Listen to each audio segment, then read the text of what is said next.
So if you've been to the Parma Old Fort Boise Museum, you get the impression that there was quite a war going on between the early European pioneer settlers and the Indians, because they had to build that fort for one, but there's also those two statues that really, in the few words that they shared about the history, you really got a strong impression of the feel of what it was like living in those early 1800s in the pioneer times.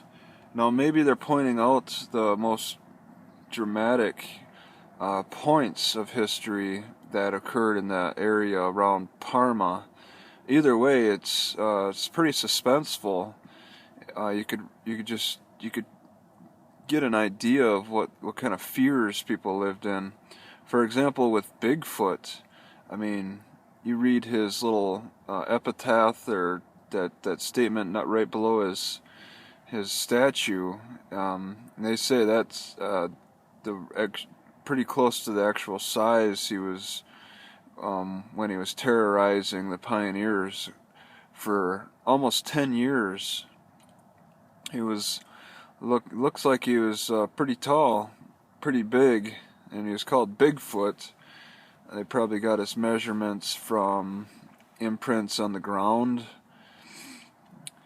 But for 10 years, he killed white Europeans, white pioneers. How can he get away with that for so long?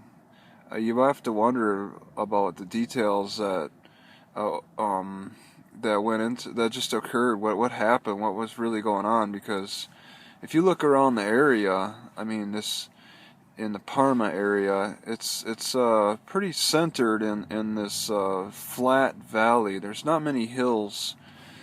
There's hills around the area, but a lot of people settled on more ideal farmland, which is the flatlands, and there doesn't seem like there would have been many trees either. Maybe there were quite a few, but I don't think Bigfoot could have hidden in the forests. I don't think there really were any forests. I don't believe it. It doesn't really look like that. People built a lot of homes out of with the use of stones. All right, they put together they had to cut a lot more stone than they cut wood, I think, or is at least on an equal level, because wood around here seems pretty scarce, and I believe it was scarce, back then as it is now. So what did he have to? What did he have as an advantage to elude any kind of capture? What was he doing? I think that he probably would have had to been a really swift of foot character. Maybe he had his own horse. Maybe he was hunting people with a gun from a distance. But he would have had to been fast on his feet, as big as he was proclaimed to be. He would have been pretty fast on his feet. And that's assuming that he like worked alone. Maybe he had several Indian accomplices in his tribe or something who kind of helped protect him in ways. But the situation is it is pretty old western. I mean, we're talking about just open plain area, not heavily wooded, not many hills, not many rocks.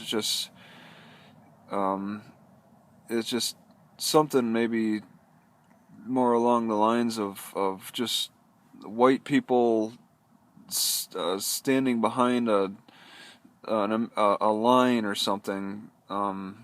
They're just, the groups kind of kept to themselves. The Indian group kept to themselves, and the white Europeans kept to themselves, and every so often they would clash in some way. pushing the boundary line a little, one way or the other. And um, yeah, the white people spent a lot of time trying to establish permanent boundaries, permanent like settlements, and the Indians probably were a little bit more worked a little bit more with mobility and just getting around, following the buffalo herds and whatever else used to live here. You don't see much wildlife around here. I hear coyotes every so often in the smaller towns, and I've seen a few deer, but not too many. I have to wonder what it was like back then. I mean, they could, it sounded like they could live off the land somewhat. Um, and then you have the Indian Wars. I mean, this guy, he got Bigfoot got shot 13 times in the end. I'm guessing he probably was a terror in his late teens through his 20s. He had to have been quite a energetic guy, and I mean he was getting food. Well, he wouldn't have been eating the settlers, I wouldn't think. But he was definitely, he was able to find food and probably shelter. You need shelter. Um, the winters get cold here, and but at night, and then can kind of get warm during the day, and it's just harsh year round. It gets hot in the summertime. So how does he survive? I mean, the heat. Um, how did people survive? They didn't really have any kind of protection. They didn't have much protection. You would have had to naturally build up a tolerance if you wanted to stick around this area. But being mobile can help in ways. Just to, I don't know, find the resources in finding resources that you need to survive. But there were Indian wars too, and there are other statues of the lady, and she ran 500 miles to get away from a big massacre, and she carried a couple of children too. That's amazing, and it sounded like it was just like an Indian war of some kind, and then she was picked up by another tribe of Indians 500 miles away. That's going quite a distance, like halfway across the state. I didn't quite catch how where she started and where she ended, but that's pretty amazing too. And what was she running on but fear? Fear was probably fueling her, but she would also have to have eaten along the way. And she ran in the winter time on foot, 500 miles in the winter time.